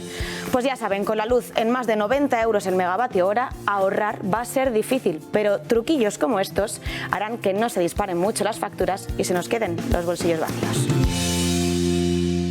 Y saludamos ya a Ana Agullo con sus crónicas de Manicomio. Buenas tardes, Ana. Muy buenas tardes, Alba. Tenemos que hablar de algo que ha ocurrido en Badajoz, porque 6 menores habrían presuntamente agredido sexualmente a 3 niñas compañeras de su clase. Es decir, esta agresión presuntamente se habría producido en el propio colegio, en la escuela de la Virgen de Guadalupe, en Badajoz. ¿Qué ha ocurrido exactamente? Bueno, según lo que pasó aquí es que una de las víctimas denunció al colegio los hechos, se pusieron a investigar y efectivamente 6 de los que están siendo investigados, de ellos 3 son menores de entre 14 y 17 años. Se les habría arrestado, se les habría prestado declaración y tienen ahora la situación de expedientados. Los otros 3, uno de ellos, también de esa franja de edad, está siendo investigado y todavía no ha sido arrestado, y luego los otros 2 menores son menores de 14 años, por lo tanto no han podido ser detenidos. Estas detenciones y estos arrestos se produjeron el pasado 15 de junio. La denuncia de esta niña, de una de las víctimas, fue en mayo, y la Fiscalía de Menores de Badajoz es quien ha tomado todo este asunto y quien está realizando las investigaciones. Aquí sí que tengo que decir que el colegio en este caso actuó correctamente, es decir, cuando esa víctima denuncia lo que había ocurrido, el colegio empieza a investigar, a preguntar a los demás alumnos si esto era así. Cuando ve que ese testimonio tiene veracidad, entonces activan el protocolo establecido para estos casos. Lo ponen a disposición de la familia de esta víctima y también de la Policía Nacional. ¿Qué ocurre? Que cuando paralelamente se empieza a investigar esta situación, descubren que había más víctimas y, de hecho, no descartan que aparezcan más. Y desde un primer momento que había habido solamente 2 presuntos agresores, ahora ya hay 6. O sea, que es una situación, pero que ocurra en un colegio, lo que dice esta niña cuando denuncia lo que ha ocurrido, es que aparte de que llevaban meses sufriendo esta situación, ocurría entre los intervalos entre clase y clase. O sea, en el propio intervalo de las clases, estos niños realizaban tocamientos presuntamente a estas 3 niñas. ¿Y el resto de las niñas no lo denunciaban? No, nadie decía nada porque decía que era una situación que no sabían, yo no sé si no sabían gestionarla o no sé muy bien si es que a lo mejor por miedo, porque no lo sé. Lo que sí sabemos es que llega un momento en el que ya una de las niñas dice no podemos más, porque es que llevan meses como de alguna forma increpando con comentarios, o sea, eran comentarios despectivos hacia las niñas y luego pues con este tipo de tocamientos que se tendrá que seguir investigando. José María. Sí, yo quisiera comentar algo sobre esto. Los progres viven en una esquizofrenia en materia sexual. No ahora, siempre. Porque, por una parte,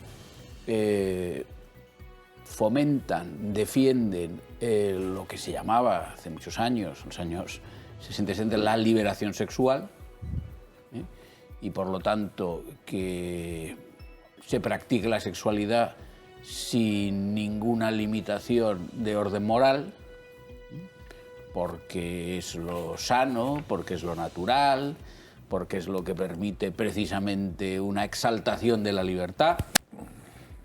Y por otra parte, han caído en estos últimos años, no antes, porque esto es reciente, han caído en un respingo puritano, que es incoherente con lo anterior. Y entonces el respingo puritano consiste en que decir un piropo a una chica puede ser delito. Estoy quizá caricaturizando esto, pero aquí hay una contradicción insalvable, que lo que pone de manifiesto es que esta ideología progre en esta materia es tan tonta como lo es en cualquier otra. Es decir, hay una estulticia de principio en todo lo progre que lo hace verdaderamente insoportable, ¿no? Insoportable. Entonces, claro, en una sociedad en la que estas ideologías, que a mi juicio son disolventes, lo que fomentan constantemente es esta idea de la liberación sexual, que nos puede sorprender que en los colegios haya este tipo de gestos precoces entre menores.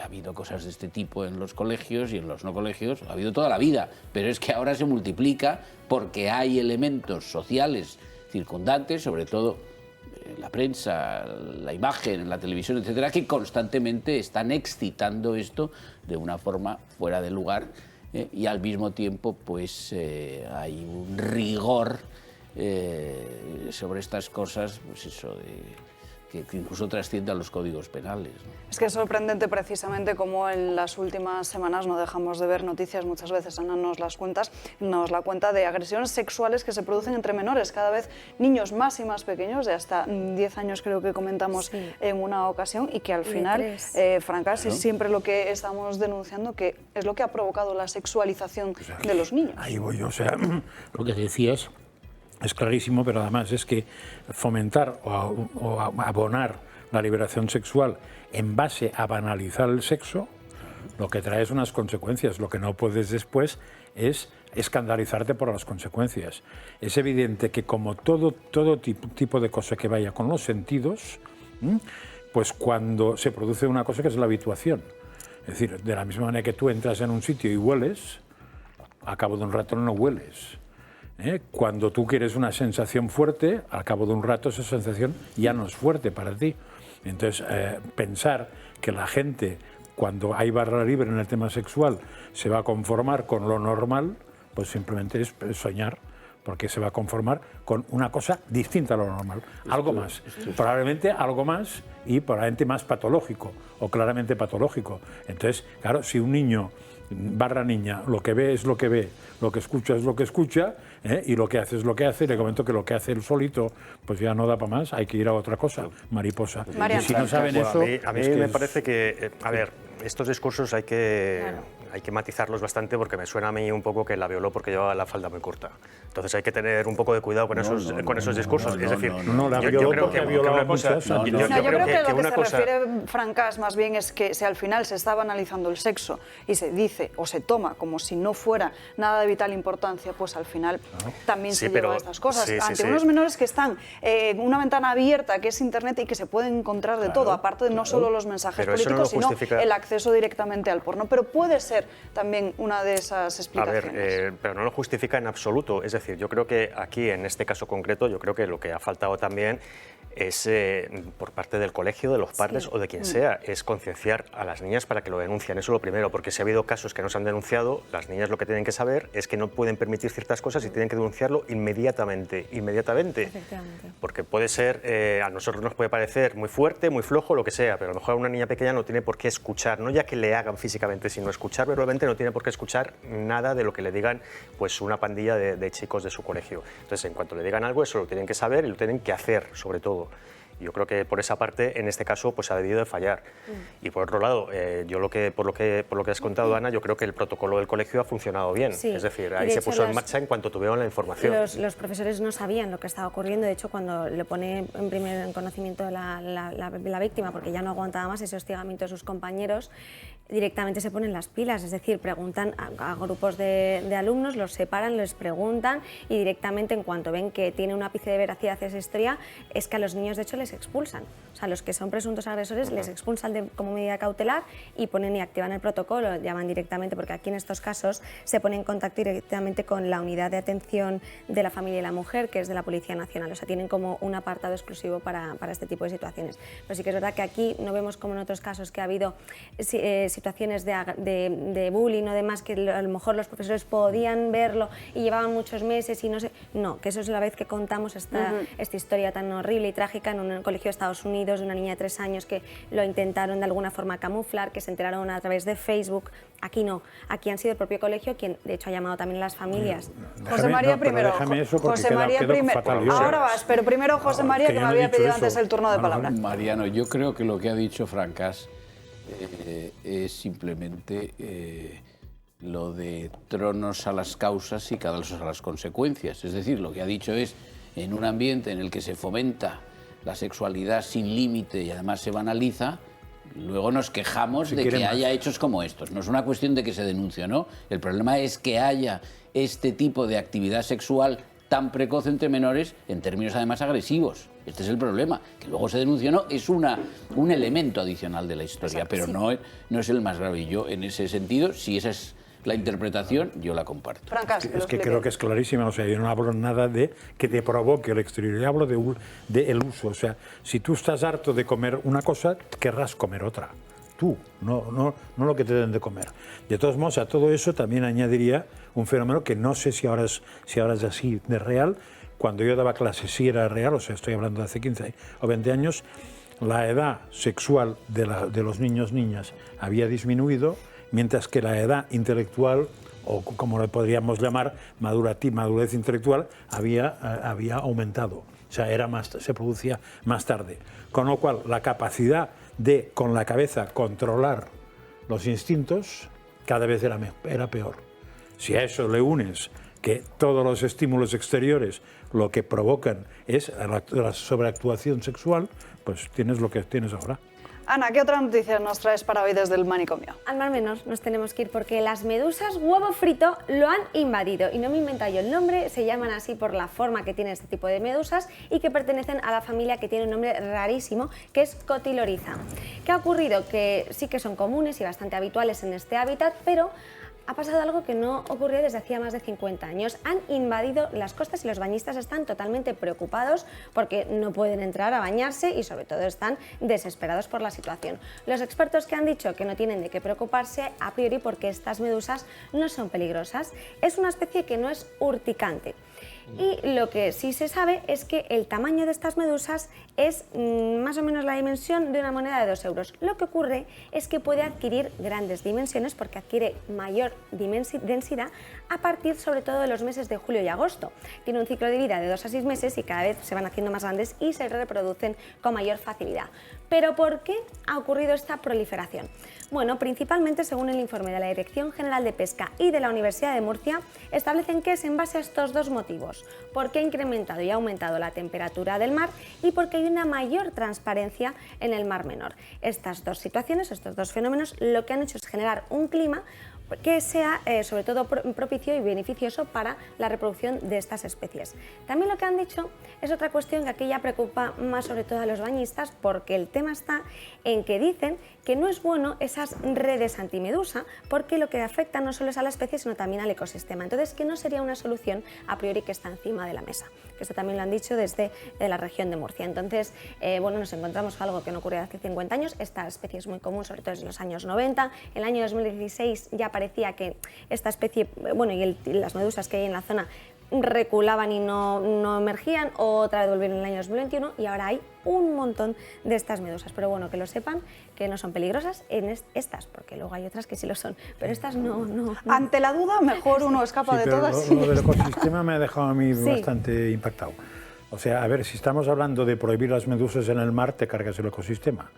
Sí, pero si estamos hablando de que al lado de donde la gente se baña, los 5, 10, 15 metros, pongas unas redes, además, si alguien piensa que eso se carga el ecosistema, es que tiene un ecosistema interior un poco tocado. No, y ocurre en muchas playas. O sea, en muchas playas, de hecho, lo vemos que cerca de la boya están esas redes para que tú te puedas bañar. Pero aquí dicen que no sería una solución porque este método es contraproducente. O sea, ellos avisan. Sí, pero digo que por qué puñetas es que me haga un estudio de por qué puñetas es contraproducente, porque no tiene ningún sentido. Si pones barreras de plástico, puede ser contraproducente porque habría una separación química y física, pero si son redes... Es desaconsejable, sobre todo, obviamente, para la propia especie. Y además, para preservarla. Medusas, entonces. Claro, pero ¿por qué? No, pero a ver, que dentro de aquí también hay que echarle una favor en este sentido. No, porque dicen que esto es bueno para el ecosistema. Este tipo de medusas, según el portavoz de la Asociación Naturalista del Sureste, destaca: este animal comporta un buen síntoma en términos de recuperación del ecosistema, o sea, hace que el ecosistema al final pues esté mejor. Estaría más. Y los tiburones son sanísimos, pero en su sitio, porque yo no los pongo en las piscinas, ¿no? Y mucho menos en la costa. No es que hay mucho imbécil, ¿eh? Pero esto de todas formas significa que el Mar Menor se está recuperando, sí, ¿no? O sea, es que es lo mismo que he pensado yo. Es un síntoma positivo al menos, habría que sacar algo bueno algún día de las crónicas, y en este caso es que la transparencia del Mar Menor está mejorando y está limpiándose. De hecho, bueno, me metí a investigar las últimas novedades porque, claro, aquí están todo el rato con estos servicios de limpieza. Han retirado ya, desde el mes de abril empezaron a hacer varios, porque esto lleva desde hace muchos años, de las playas de Cartagena, 230 metros cúbicos de plagas y 44.800 kilos de basura de las playas. Entonces la están limpiando y parece que se está de alguna forma regenerando. En fin, Ana Gullo, gracias por estas crónicas de manicomio. Nos tenemos que ir rápidamente a la última pausa de publicidad del día de hoy, pero es muy rápida, y a la vuelta seguimos en la recta final de Dando Caña.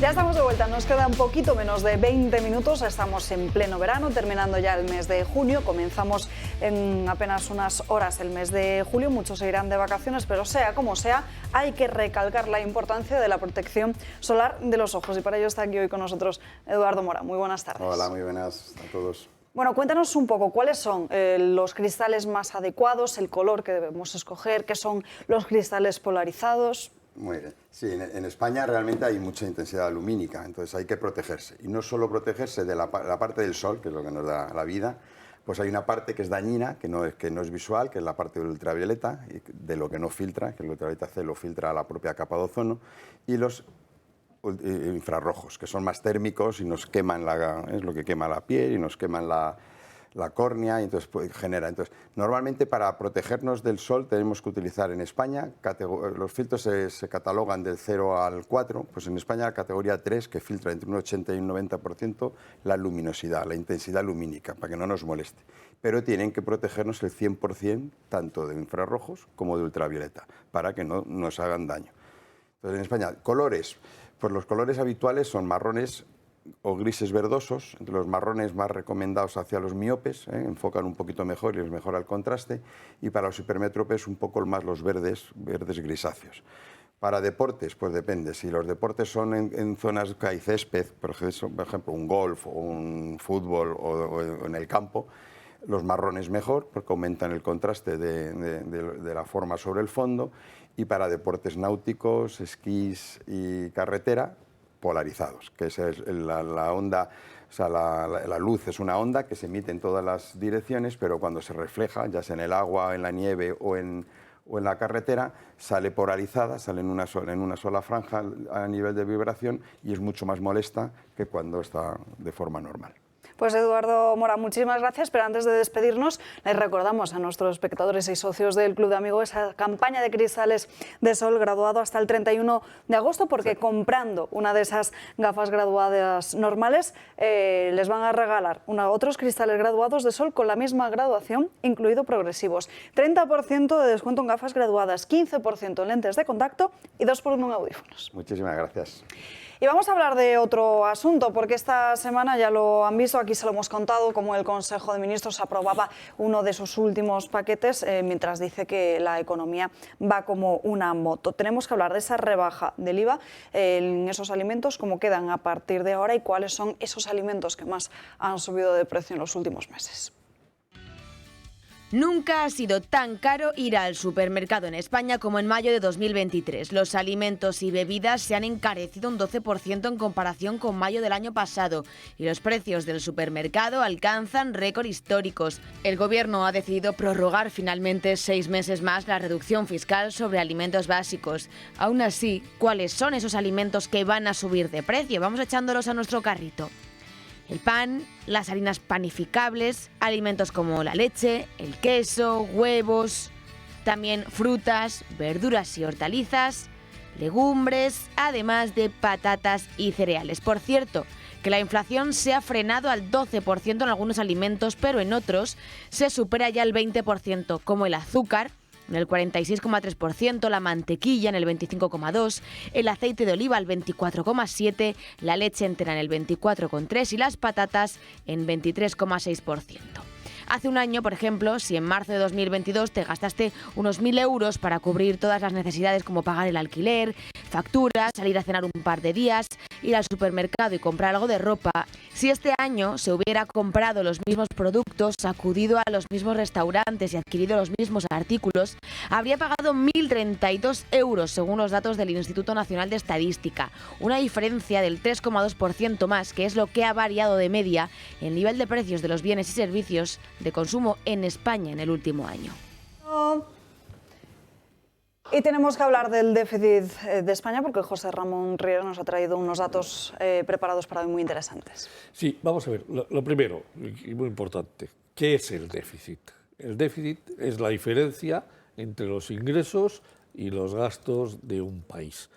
Es decir, siempre y cuando sea negativo. Si fuese positivo sería superávit. Bien, España desde el año 2008 al 2022 no ha dado ni un solo año superávit. Todos los años ha tenido déficit. De los 15 años no solo ha tenido déficit, sino solo ha habido un año, es decir, en el cual ha cumplido con el compromiso de Maastricht de dar un déficit inferior al 3%. El resto, los 14 años, es decir, han sido déficit superiores al 3%.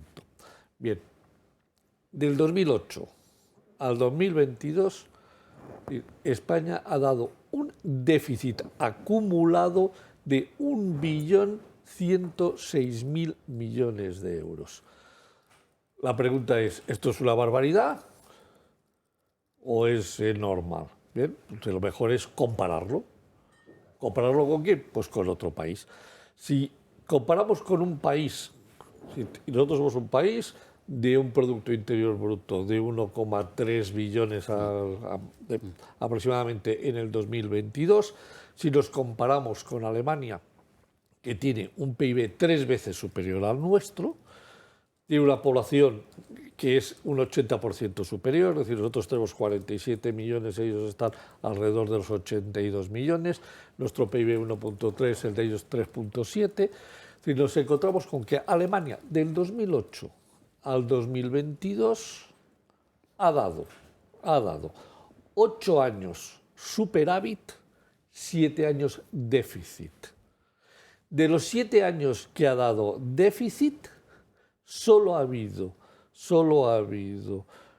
3 que han sido superiores al compromiso de Maastricht, que son 2020, 2021 y 2022. El resto de los déficits han sido por debajo del 3%.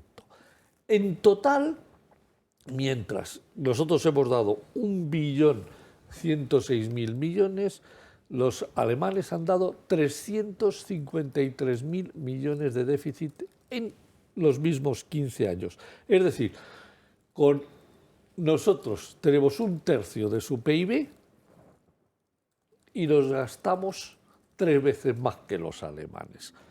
Y la gran pregunta, y esto es para que los votantes lo sepan, es decir, nosotros, si cogiésemos esto y lo mirásemos Zapatero, Rajoy y el actual presidente Sánchez, es decir, Zapatero nos coloca el primer año, en el 2008, con 50.000 millones, acumulado al 2009 120.000, acumulado al 170.000, acumulado al 2010 273 y se marcha en el 2011 con 380.000 millones de déficit. Que no es verdad, porque Rajoy tiene que sacar de debajo de la mesa miles de millones y claro, se planta en el 2012 que tiene que contabilizar 109.000 millones, de los cuales la mitad le vienen por inducidos y la mitad lo genera, luego ya no tiene excusa, luego sigue creciendo, con lo cual Rajoy se planta con 400.000 millones, 425.000 millones de déficit y lo deja acumulado a 800.000. Es decir, que él solito se marca otros 350.000 millones de déficit. Zapatero, 425, Rajoy 350 y el actual presidente se marca otros 350.000 millones de déficit. ¿Dónde estamos? O sea, estamos en una frontera, vamos a ser muy serios, estamos en una frontera en la cual hoy sabemos una cosa, es decir, el gobierno se ha endeudado a día 31 de mayo en 41.000 millones de euros más, porque lo dice el Tesoro Público, que tiene 41.000 millones más de deuda circulando. Quiere decir esto que como mínimo a 31 de mayo hay 41.000 millones más de déficit, porque si no, tú no te endeudas si no tienes déficit, si generas superávit no te endeudas. Pero es que junio nos han entrado 2 paguitas extras de empleados públicos, que nos han costado 22.000 millones y 2 pagas más de los pensionistas que nos han costado 24.000 millones más. Si sabemos que hasta mayo nos hemos endeudado al ritmo de 8.000 millones, fácil es pensar que si el año pasado nos endeudamos en 19.000, este año también, con lo cual nos vamos a 60.000 millones de endeudamiento a 30 de junio, que equivalen a 60.000 millones de déficit. Medio año de gestión del Partido Socialista, 60.000 millones. Estamos en una sangría, es decir, esto es una auténtica barbaridad en la que nos estamos metiendo. Si el gobierno que hay actual repite, va a entrar en una dinámica que, bueno, decir, cuando a alguien en Europa le diga stop, oiga, pare, es decir, esto va a tener un grave problema y unas graves consecuencias, pero consecuencias muy serias para el Estado español. Si los españoles vamos a la calle y votamos y conseguimos que tener un gobierno de coalición PP-Vox que se siente en la mesa y diga, no, esto hay que parar, esta deriva de déficit, no les toca otro remedio que presentar un plan a Europa de bajar el gasto de forma radical, porque si no, va a haber un momento en que, no nos olvidemos, Europa va a decir, señores, ustedes tienen que cumplir Maastricht. La realidad va a ser que vamos a estar 2 o 3 puntos por encima de Maastricht. Los 15 años nuestro déficit es un 5,8%, es decir, Alemania solo es un 0,8%, con lo cual, es decir, o nos ponemos las pilas el gobierno que entre, sí, suponiendo que sea un gobierno de coalición, y se ponen muy seriamente a bajar los gastos innecesarios, ponen procesos de eficiencia y eficacia para reducir el gasto público, es decir, o en el 2025, cuando nos digan, señores, esto se ha acabado, vamos a estar en una situación en que nuestra deuda puede rondar el 1.700.000 millones. Y yo sé que me quieren decir algo aquí a mi izquierda y por supuesto, lo que me apetece es que me hagan preguntas, pero la realidad es terrible. José María. Terrible.